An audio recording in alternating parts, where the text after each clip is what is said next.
assunto delicado. Anny Gomes estava até no camarim agora dizendo: Fernandinha, vamos contextualizar, porque nem todo mundo está sabendo disso, se é verdade. Esse assunto é delicado, mas é muito necessário. Tem repercutido muito nos últimos dias uma polêmica sobre esse filme, que é um filme chamado Como se tornar o pior aluno da escola. Essa produção não é recente, tá? Ela é de 2017, portanto tem 5 anos. Tá na lista de filmes na Netflix, a classificação é de 14 anos.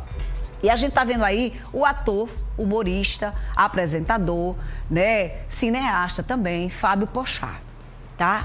Nessa cena, o personagem vivido por Fábio Porchat está sendo apontado como um personagem que faz apologia à pedofilia. A cena nós não vamos reproduzir aqui no programa, mas envolve esses 2 atores e o personagem, vocês viram na imagem anterior, o Fábio Porchat. Inclusive, o ator já se pronunciou, esclareceu as acusações. O longa é do Danilo Gentili. E ele disse, abre aspas, o Fábio Porchat, que temas super pesados são retratados o tempo todo no audiovisual. Mas ainda bem que é ficção, né? É tudo mentirinha. Nessa cena aí, que a gente não vai reproduzir, até porque não dá pra gente reproduzir pela expressão que ele usa, pela palavra que ele diz, pela ação que é feita, né? Muitos pais começaram, meu Deus, que cena é essa? Para uma classificação indicativa de 14 anos, acessível no Netflix e outros streams. Recentemente, acho que agora há pouco, o governo pediu a retirada do filme, não só da Netflix, do catálogo da Netflix, mas também de outros streams. A gente vai aguardar aí as repercussões com relação à exibição ou não do filme. Mas cabe a nós pensarmos aqui sobre uma questão. Né? A pedofilia, ela não existe somente na ficção. Infelizmente, é uma realidade. Em mais de 70% dos registros, a violência foi cometida na casa do abusador ou na vítima, porque geralmente é alguém da família. A gente traz esse assunto para ser debatido aqui no Com Você. Como nós podemos estar atentos para evitar casos de pedofilia na nossa vida. Por videochamada, eu vou conversar agora com o médico psiquiatra Dr. Tiago Guedes. Tiago, boa tarde, seja bem-vindo aqui ao Com Você. Boa tarde, Fernandinha. Muito obrigado pelo convite. O tema é delicado, é sensível, mas é oportuno e necessário. Como devem ser a abordagem dos pais com as crianças para que essas crianças tenham noção do que as pessoas estão querendo, de repente, ultrapassar limites, não é? Porque nessa cena, o personagem do Fábio Porchat pega a mão do adolescente, da criança, coloca no genital dele. É todo um processo, né? Então, assim, como estabelecer para as crianças e adolescentes que há uma ultrapassagem aí desses limites? Antes de mais nada, nessa cena que você acabou de escrever, né? É uma violência sexual, né? Envolvendo os adolescentes ali em questão. Cenas de filmes ou retratações que geram esse tipo de... que retratam, na verdade, né? Cenas que retratam esse tipo de crime, né? Não deve ser colocado o abusador, mesmo que um ator, junto com crianças e adolescentes para ser reproduzido. Muitas vezes é usado pessoas adultas, né, com uma aparência mais infantilizada, né, usa-se maquiagem, técnicas para que seja feito realmente esse tipo de cena. De não usar realmente porque os 2 meninos da cena, eles são menores de idade naquela época, né, hoje não mais, mas naquela época sim. Então, isso termina caracterizando o crime, sabe? Além o próprio palavreado, como você fala, a gesticulação, né, tudo isso demonstra realmente que aqueles meninos, né, muitas vezes quando você faz uma cena envolvendo esses adolescentes, os adolescentes não estão presentes na cena, é a edição do vídeo que faz com que pareça que estão presentes, mas não é muito bem, acredito, que o que acontece aí nesse vídeo, né? Então, a questão da indicação, da classificação do filme também para 14 anos de idade é absurda também. Não dá para aceitar isso. Enfim, como proteger então, né? Porque os nossos filhos estão na Netflix, nossos filhos estão no YouTube, estão dentro de casa, vão para qualquer lugar brincar na condomínio, né? Então, como proteger os nossos filhos desse tipo de violência? Primeira coisa, gente, a gente precisa estar acompanhando os nossos filhos. A gente precisa estar de olho. Alguém responsável tem que estar de olho nos nossos filhos. E esse alguém responsável precisa ser realmente responsável e conhecido e de confiança, né? Porque, como a Fernandinha já falou, né, a maior parte desses crimes acontecem dentro de casa, né? Então, são pessoas que frequentam a casa. É um amigo da família, é um tio, é um primo, um padrasto, seja o que for, né? Exato. E também acontece com mulheres também, né? Mães, tias, então tudo isso a gente precisa estar em alerta, tá?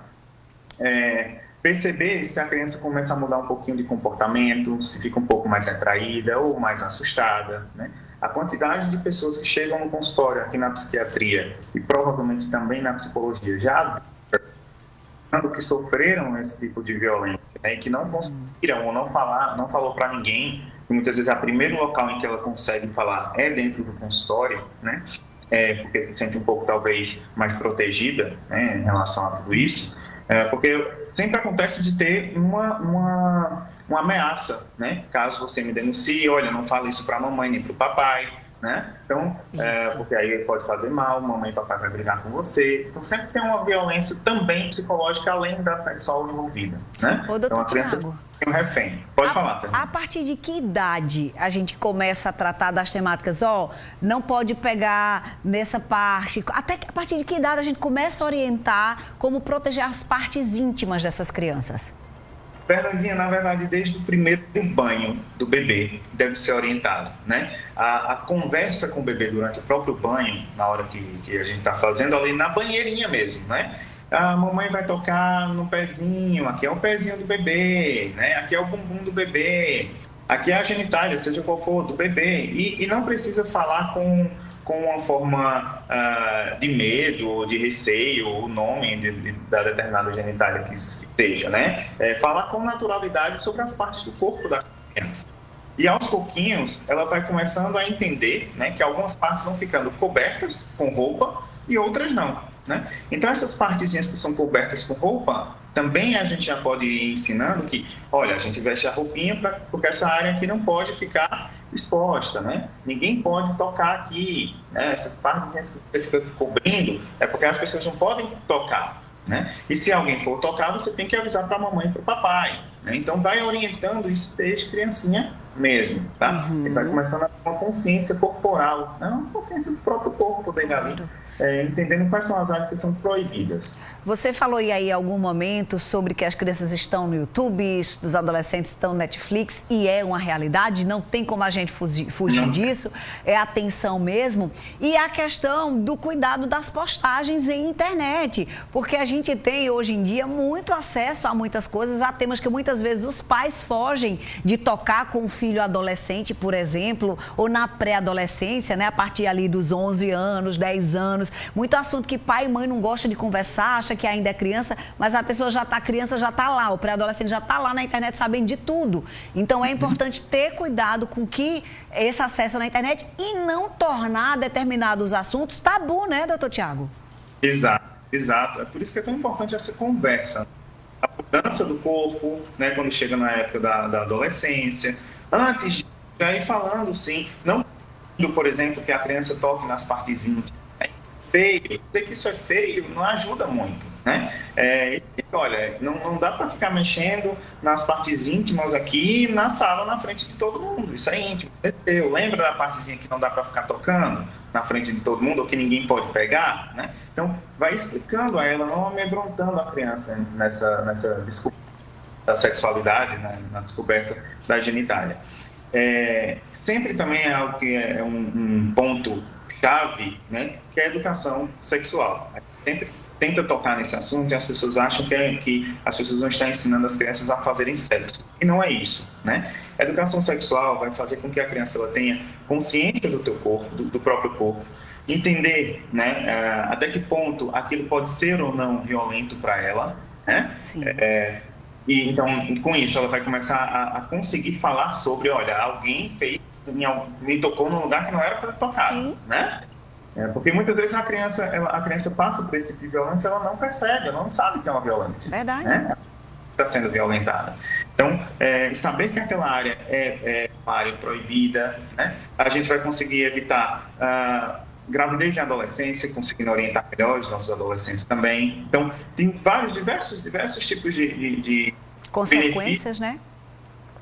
Desse tipo de educação.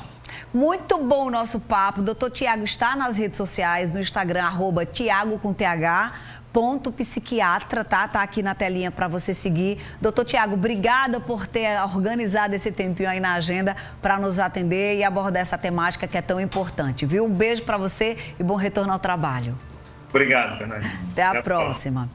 É isso, não tem jeito, é vigilância, é atenção, é diálogo, tem que se interessar. No celular da minha filha, que gosta de joguinho ali, a gente comprou um para ela jogar, porque senão você ficava sem telefone, ela só baixa o jogo que eu coloco a senha, ou que meu esposo coloca a senha. O YouTube é a versão Kids, nem todo vídeo. Então, existem mecanismos de você bloquear o acesso às crianças a determinadas coisas, tá? Determinados aplicativos, você coloca. Então, tem muitos mecanismos de proteção e, sobretudo, vigilância, tá? Que não tem outra maneira da gente educar nesse mundo cão que a gente vivencia hoje. E é isso mesmo. Agora a gente vai mudar de assunto aqui.